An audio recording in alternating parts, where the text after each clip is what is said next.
A to the K. To the K. To the K. Coming up tonight on the Ringside Report.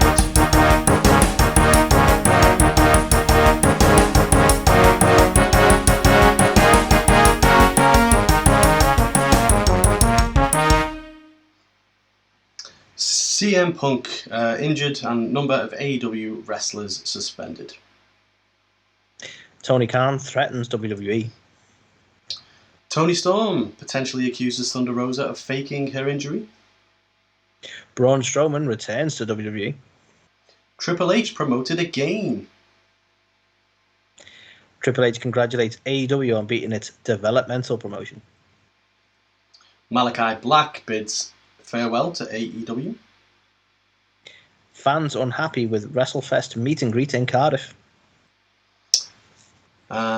We've got obviously the most anticipated news. The World Gravy Wrestling Championships are back. They're back. Anthony. And Anthony, tell the people when's all this coming up. Well, it's all coming up, Carl. Right fucking now. Yes, it is. So right. Let's kick off with a little bit of stuff happened this week. Yeah, a little bit. So basically, as we know, during the All Out post-show media scrum, CM Punk went on somewhat of a verbal tirade, targeting Colt Cabana, Hangman Page, and the AEW EVPs, Kenny Omega and the Young Bucks. And has been widely reported when Punk returned backstage, somewhat of a brawl erupted between Punk, Kenny Omega, Matt and Nick Jackson, and Ace Steel. So yeah, they were all reportedly involved in a bit of a backstage ruckus, where it's reported that Punk threw at least one punch at least one of the Young Bucks. Now, Wrestling Observer, obviously... Well, more than he managed in his MMA career. His UFC career, didn't do. Savage. But yeah, Uncle Dave at Wrestling Observer said that multiple sources alleged that Punk started things first by swinging at Matt Jackson, and reportedly Ace Steel ended up throwing a chair that hit Nick Jackson in the eye and somehow managed to bite Kenny Omega and pull his hair. So... yeah, and then he said, meet us at the back of the... meet me after school by the bike sheds. It's going down. That's basically how it went. I've heard, as the old schoolyard thing goes, Carl, if he pulls your hair, that means he likes you. Oh, young love. Young love. Now, what has since been confirmed, originally reported by Sports Illustrated, is that as a result of this, Kenny Omega, Matt and Nick Jackson, Pat Buck, Christopher Daniels, Michael Nakazawa and Brandon Cutler have all been suspended. And as we saw on Dynamite this week, spoilers if you haven't seen it, both the AEW World Championship and the Trios titles, which we've just crowned the pair of them, at All Out, have since been vacated. So no interim belts. This was not a work episode of Dynamite. Yeah. So undid All Out. Boss. Thank you. Pretty much, yeah. So, I mean, where do you even start with that? How, what do you make of everything that kind of transpired? I mean, you know what? You try and defend Dynamite. I like AEW. I like what it is as a product. And you go, you know what? I even said to you the other day, Carl, and no spoilers for All Out because we won't be talking about that, but they need to pay off the MJF stuff. They need to pay off the MJF stuff. And you know what they did? But then they kind of... Does anyone remember that they did? Because a lot of other shit happened. I feel so bad for the guy. Yeah, you feel so bad. But, it's just an absolute clusterfuck, isn't it, unfortunately? Yeah, and it's, considering that we're talking about EVPs of the company, who are meant to be senior figures, and obviously Punk, who we know has been problematic to work with in other promotions in the past, so it seems like he just, thought it was a character. I just thought it was a character. He's straight edge. Can't even say he was drinking. Yeah, well, he turned up to the presser. I don't even know how they got onto the whole thing with Colt Cabana and stuff. I know. Apparently, no one asked. Well, exactly. That was a weird thing. Apparently, he kind of seemed like he was in a bit of a fighting mood anyway, didn't he? But it sounds like they're doing. Sounds like they're doing a bit of a legal investigation into this. I think it was reported that Mega Mecca the legal girl. I forget what her actual full name is, but obviously one of the higher ups in AEW actually saw the whole kind of fight unfold. The one who wrote to WWE. Yeah, that one. So apparently she saw it all transpire, and there's now a legal investigation taking place in terms of, what they're going to do with that. She works in legal, and she saw it transpire. Isn't that the legal investigation? Well, yeah. How much more needs to happen? This is a great point. But interestingly, so alongside that is CM Punk is also injured again. So it was originally reported that it may have happened in this scuffle backstage, but it seems like it happened during the match. But that guy can't catch a break at all, can he? At the end of the day, he just, won the belt, had to drop it with a foot injury, won the belt, and I think he's now torn his tricep or his bicep or something. It might even be his pec, and I think he's now he's out for about 8 months, by the sounds of it. Honestly, at this point, I was glad to see Punk back. I wasn't there for the Summer of Punk. I didn't give a shit. Carl, I didn't historically like him, but then you fact he had at a time when WWE was pretty shit, and you go, you know what, there's something there. And he comes back to the AEW, fantastic, everyone's behind him, and then I don't know, just what the fuck is going on with him? Yeah, it's such a shame because obviously Tony's. I think Colt kind of won here. Well, yeah, I mean Tony's massively invested in him. You could see, like in the press conference when Punk was just spouting off and just going on, like Tony didn't have a clue what to do. He was just kind of just cringing. I've seen people kind of compare it to like if you go to a restaurant, for example, and like your wife's really kicking off at the waiter about your meal, and the husband's just kind of at the back just going like, I'm sorry about it. Waiting for it to be over. You know what I mean? And it's kind of, you could see all over Tony Khan's face. He was just like, oh God, please stop. But at the end of the day, that's his job. He owns the company. He should have cut it off. And I think he said at the time, when he was originally asked that question, he should have, said no comment and move on, which, should have stopped all this anyway. But he didn't learn from that mistake. He didn't do it with Punk. So, yeah. I know. I mean, clearly when you sat next to a Punk and, Phil Brooks is there as well. Savage. I was trying to work that in. Didn't quite work, but whatever. Yeah. You know what? I honestly, it did. I think so far they seem to be doing a reasonable job of damage control. It is really, really shit that they've had to vacate both sets of titles. That Punk's now had 2 successful AEW title runs. That haven't lasted more than a day. Yeah. Again, it's still better than his MMA career. Is true. It's just it's a mess. Like they need to. For me, the title scene, the way they're doing it, the tournaments, and the hopefully inevitable MJF build, fantastic. Yeah, we can fix that, no problem. The trios titles never even got off the ground. Absolute again, not too much about Dynamite, but absolutely right choice what they've done with them. But just you got to do some major damage control now. And to be honest, I don't know how you feel about this, Carl, but one of the best things he can do is open that big old fucking wallet of his that he likes to talk about and pay whatever it takes to get Bray Wyatt, because that might actually distract some people. Well, it's an interesting one because people obviously complain all the time, like they like to do in the wrestling biz, about the size of AEW's roster, and it's too big and all this kind of stuff.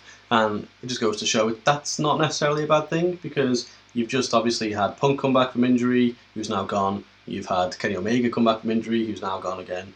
You've had Bryan Danielson be injured and things like that, and obviously we need these guys back now because you've got major guys who are out and loads of them suspended, it seems. So yeah, not ideal. I'm also fascinated to know exactly what role Christopher Daniels and Pat Buck and people like that played in this, if they've also potentially served. From what I've read, I feel like Daniels might be getting a bit of an unfair sort of thing here, in the sense of like, it was almost like, well, it was your job to deal with this, so it got out of hand, so it's your fault kind of thing. I don't know if he was necessarily involved in the altercation, but to the position he's in with creative at the moment, they're like, well, you should have tried to sort this.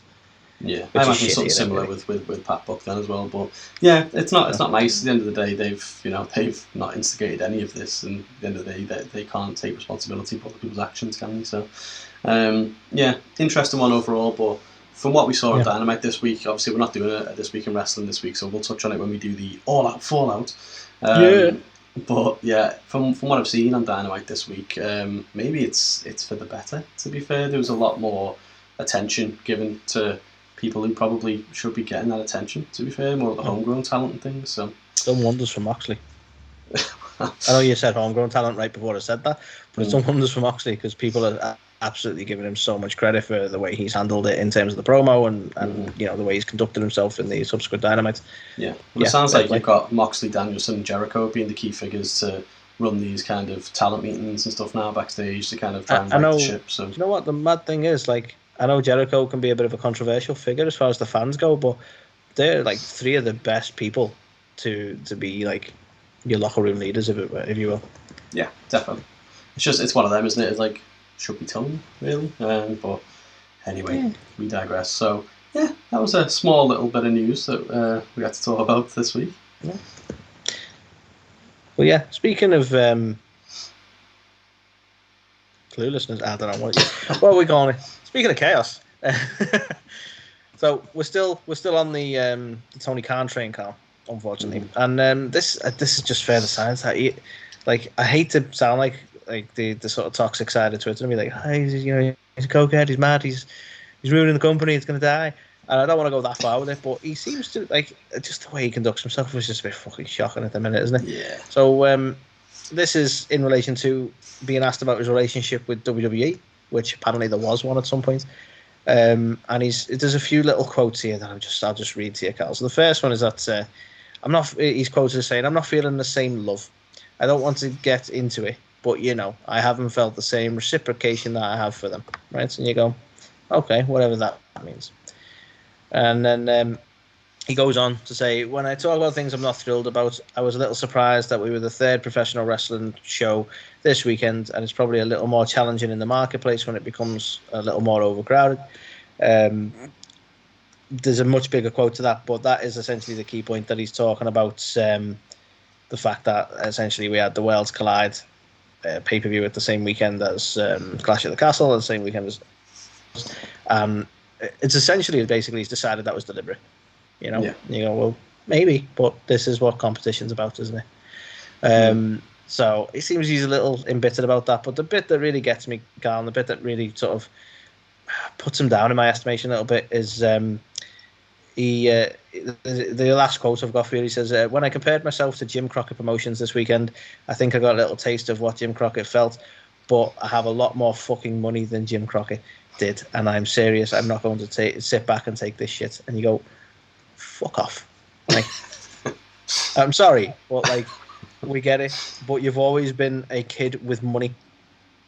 Like, what? Like, I don't know. I hate that sort of braggadocious element of it. It's like, I've got a lot more fucking money. It's like, and the thing I don't understand, I mean, I kind of get what he's saying, because obviously Jim Crockett went out of business because they couldn't afford to compete. But when, like, how's he planning to compete? There's a way of saying these things, though, isn't it? You don't be like, I've got a lot more fucking money. You're like, but like, I don't know. There's even saying what I can afford to have that fight or something like that is less dickhead way of saying it, isn't it? No, there absolutely is, but I still don't get what he means by that anyway. Like, what is he going to now put on an event at the same time as WrestleMania? Like, all right, I don't think they're going to be that bothered, to be fair.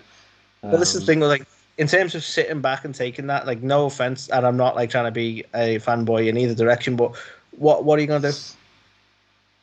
Like, because as much as I hate the way WWE like to jump up and down as to what NXT is, so far all they've done is successfully destroy NXT.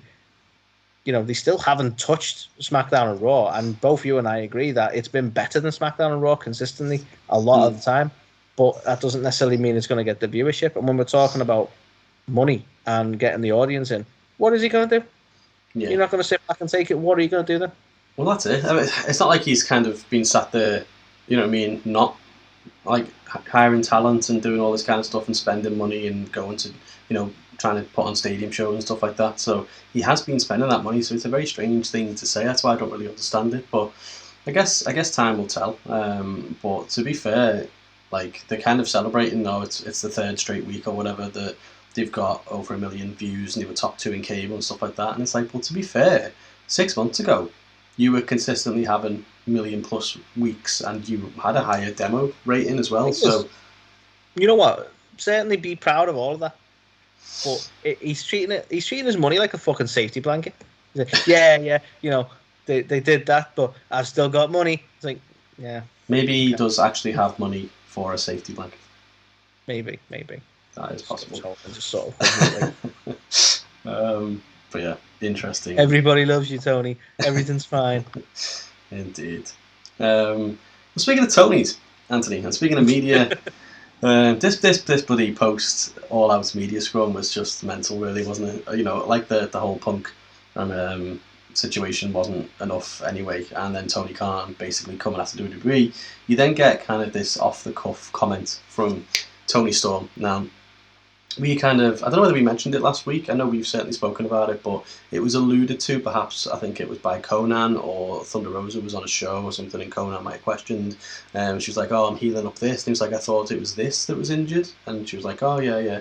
And so there was some kind of questionable kind of responses from people saying, is she really injured? You know, is she, or is there something else going on? And then I think a few other news outlets have reported that perhaps Thunder didn't want to drop the title to Toni. So brilliantly, we've had one particular news outlet start the what was blatantly a lie that she was released.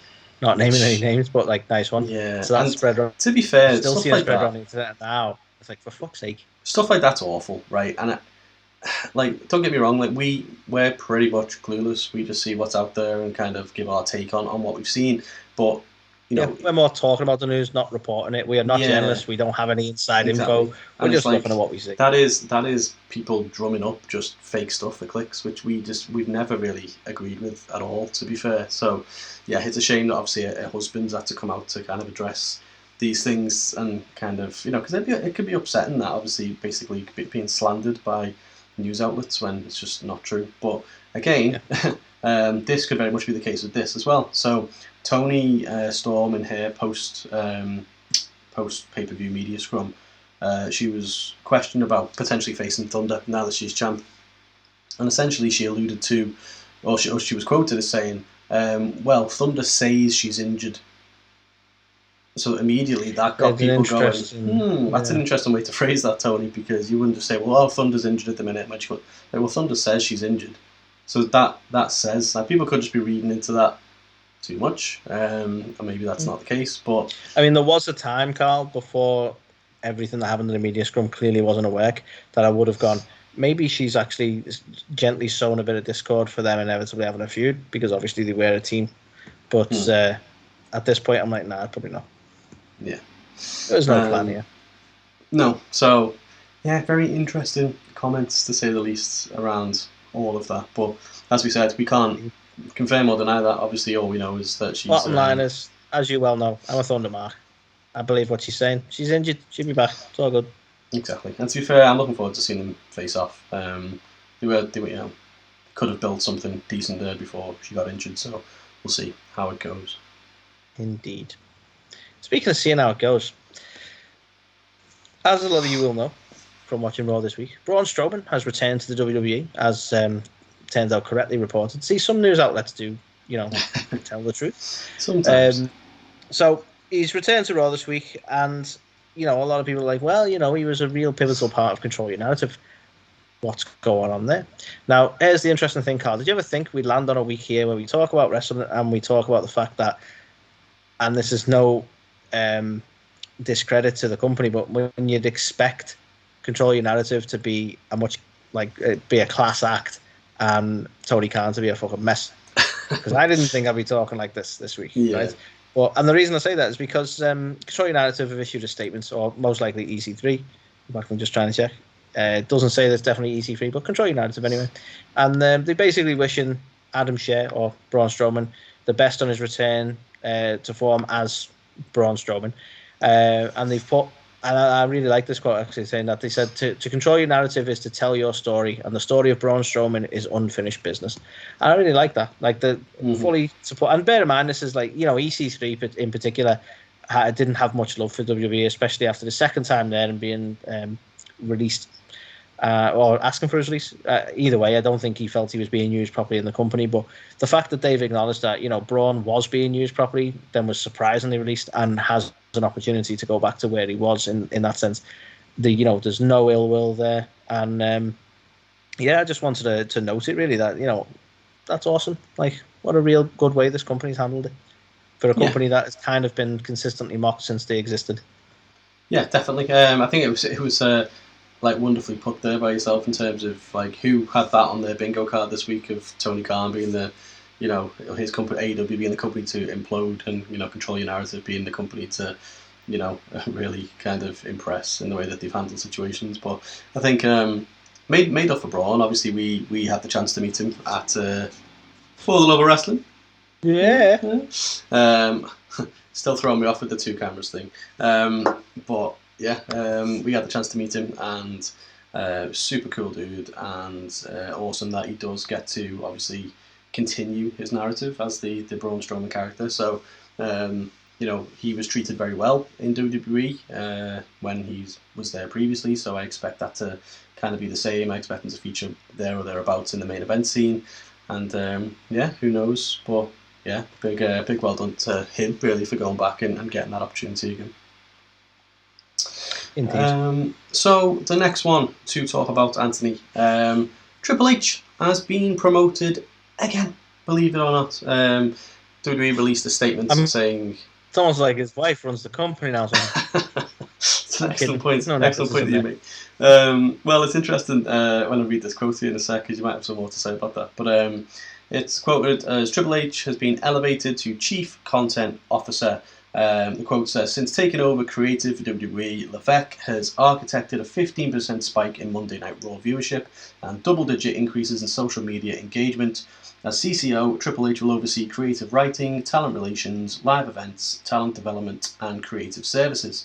The role will report into WWE co-CEO Nick Khan. So, not reporting into his wife, which is probably... that would be a tad off, wouldn't it? It would, to be fair.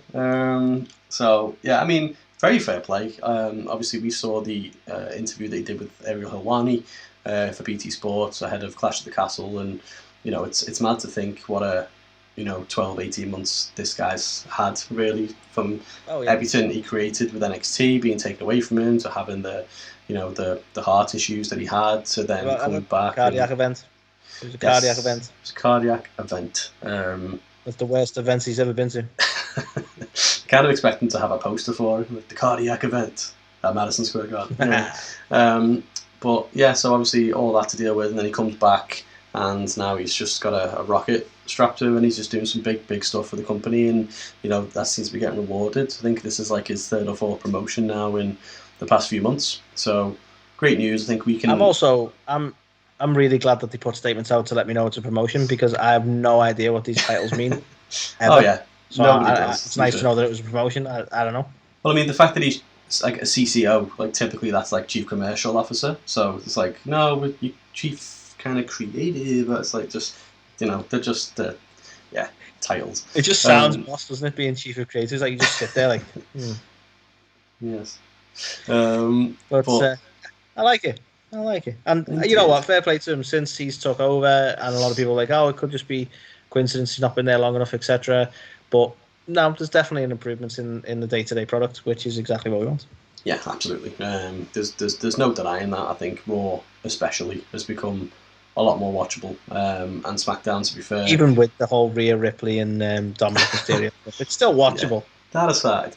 But even SmackDown, we've said it's been overly reliant on Roman Reigns, and so even now they're doing something a little bit more entertaining and kind of using the rest of the roster. So yeah, long may it continue. Indeed. So speaking of Triple H, Carl,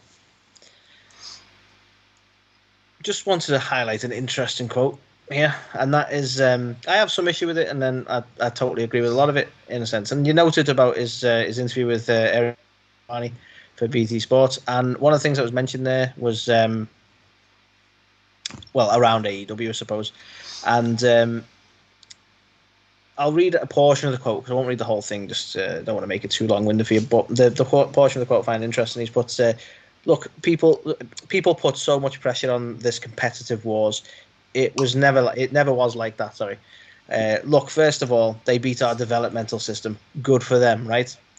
And that's the bit that I'm going to highlight, Carl, because this is my pet peeve, right? This is the bit I'm going to start with. This is the negative, because there's a lot of positive here, but the negative is that NXT is a third brand until they don't fucking want it to be. And I understand this is business. When they're doing well, they're a third brand. When they're not, they're a developmental brand. I get that. But, like, it felt a little bit like having a little bit of a jab there. You know what I mean? Yeah. Like, but it's interesting that, like, my brand again now.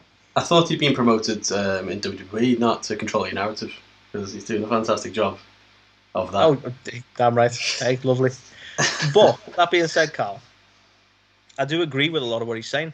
When you take away that little jab he's put, you know, it was never that. There was never a pressure of, like, you have to beat that. The pressure was to put on the best product we could. And I like that. I like the fact that this is how both companies should be looking at it. Like, there is a level of competition there by all means, but it shouldn't be about one-upmanship. It should be about both trying to put on the best show. That is meant to be the positive of competition. Like, we both said for a long time, competition is good. We don't want WWE to go anywhere. We don't want AEW to go anywhere, because the fact that they could rival each other makes both products elevate themselves. Unless you're Tony Khan.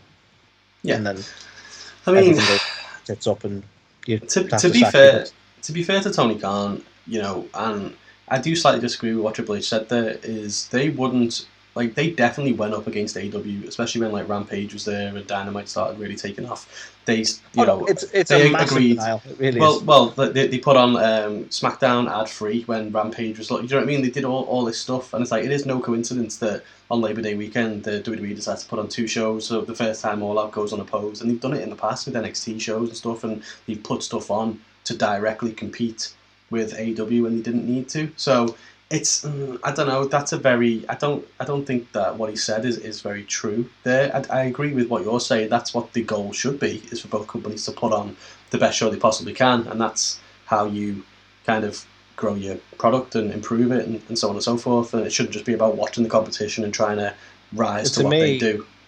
I do take your point, and some of those points I overlooked, to be fair, because I was going to say, like, I've never felt like Raw or SmackDown were in competition with AEW, but I do take your point that they have done some stunts, like with SmackDown and the Labor Day thing.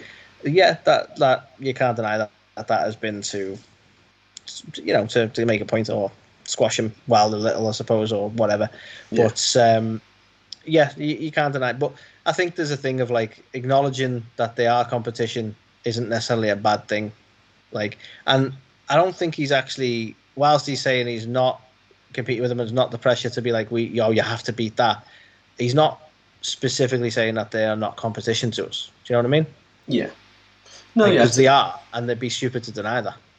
Yeah, no, you're right. I think he's trying to word things very cleverly, isn't he? Because they are competition. He doesn't want to give them the satisfaction of saying that they are, but at the same time, he hasn't necessarily worded it like they aren't. But yeah, some of the stuff he's saying around, like, oh no, we don't really look at anyone else, we just try, it's like, well, you do.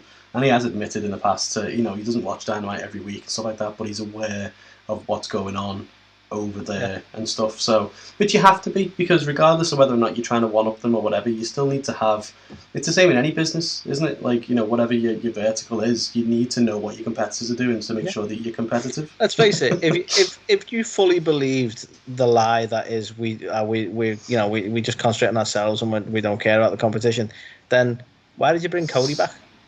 Because clearly he didn't have a clue what he was up to. Well, exactly, yeah. He had no frame of reference as to why he's worth bringing back. Yeah, Triple H was just in complete shock. Wow, you've got blonde hair, and what's this American Nightmare stuff? I thought you were going to come in with a face mask, and, you know. And look, you're wearing fancy shoes and a nice car and all the other things that you regularly show off, but, you know, not in, like, a specifically braggy way. You work it into a promo in, like, a bit of a douchebag way. But we don't point out that Cody kind of is a douchebag. He's a face, Carl, who can go onto a show and be like, no, I'll do whatever it takes to fight you. I'll give you me red bottom shoes. I'll give you me Rolex. It's like, are you really just doing this so you can point out that you own things? Pretty much. Yeah. I'm surprised he didn't offer Brandy up as part of these things in that promo, to be fair. Yeah, may as well. But yeah, interesting words from Triple H at least. But yeah, let's see how you know, how competitive and how different they are, especially with Tony Khan now explicitly saying he's going to come at them. Let's see how that goes. So the next one to talk about. Is it what? Well, that guy's crazy, you know. So the next one, again, there were reports last week around Malakai Black potentially requesting his AEW release. Now, there was a lot of rumours of like there was 5 or 6 names and all this kind of stuff, and it all kind of, as it does, got blown out of proportion a little bit. But it seems like there may have been some truth to the Malakai Black name. Now, the eagle-eyed who watched All Out may have noticed that at the end of the match, you could just sort of see that Malakai Black kind of gave, a bow to the audience, which people thought, you only kind of tend to do that if you're going away for a bit. And it seems like that is actually the case. So while it's not being officially confirmed or announced by AEW in any way, Raj Giri, I think he's from Pro Wrestling Illustrated, has reported that Malakai is suffering with some mental health issues at the moment. And PW Insider elaborates on that a little bit by saying there's been a personal situation that's weighing heavily on him, and he privately talked about taking a long, perhaps permanent break from professional wrestling. So that's just awful to hear, let's be honest. But I think it's just a shame. Like, you don't know what's going on in his personal life, and it's not our place to know. But I think he had a really good position in AEW. I thought the House of Black was doing fantastic, and it is a crying shame from a fan point of view. But you got to do what's best for yourself. Well, the word that was doing the round when he was requesting his release and all that was just like, oh, another one for Triple H, and he's going to come back there and stuff like that. Now, if the reported to be believed, AEW have granted him that release, but it's a conditional release. So he, is, I don't know if he's still under contract or whatever, but he can't go and work for, WWE or any other company necessarily throughout the length of the contract that he committed to, essentially. So it's not like he can just go, oh no, I'm done with wrestling, and then just rock up on Raw or SmackDown like in a couple of weeks' time. So even though he's not with the company in much capacity at the moment, he won't be rocking up anywhere else anytime soon, by the sounds of it. So, but yeah, just what an awful thing. Like, if that is the case for Malakai, like, it's such a shame. Obviously, we can't imagine what the personal issue is that has obviously caused him to make this decision and feel like he needs to take the time. But whatever it is, all we can do is offer him, like, our best wishes, and hopefully, it all works out and we get to see him again soon. So yeah, with any luck. Crazy times. So, Carl, the next one, and I won't even try and take the piss because that was, heartfelt. That Carl, loved it. Right, the next one we're talking about, obviously the weekend in Cardiff, thanks to WWE hosted Clash at the Castle, and we're talking about, sadly, what ended up being a quoted as a shambolic event for wrestling fans and the WrestleFest meet and greet. Now, I'll give you one of the quotes from this because WrestleFest put it across differently, or the company that runs it anyway. But I'm going to give you a quote from somebody in this article as to how their experience was, to give you an idea of what made this a shambles. So this particular person, I won't name them. They are named in this article, but I won't name them in ours. Apparently, they said they drove 8 hours from Scotland. They were intending to meet Bret Hart, and they said, basically, it was Hart that I had paid to get a photo and an autograph from. The total for this and the entry to the event reached over £200, obviously, which in this current climate is no small sum of money. Unfortunately, I left without either of these things, as the event was a total shambles. People queued in the rain for well over an hour. Once inside, the queues snaked in all directions with no staff on hand to tell people what was going on or what queues were for what thing. Staff on the door didn't even know if you could buy tickets on the day, which led to further confusion for other people. Then they added that he waited over 3 hours inside in total in the queues. They missed out on the professional photo opportunity with Bret Hart that was advertised, and eventually made the decision to abandon the wait for an autograph. And the sort of quote we had from the company was that, let me see if I can find it here.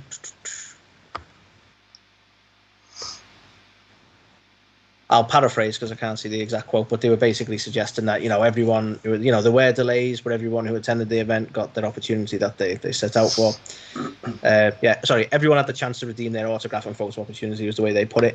Now, by all accounts, and I don't know if this stance may have changed since, given a lot of bad press that they're getting, but by all accounts, they were in a position where they were not refunding people, not willing to refund people, because apparently everyone had their opportunity.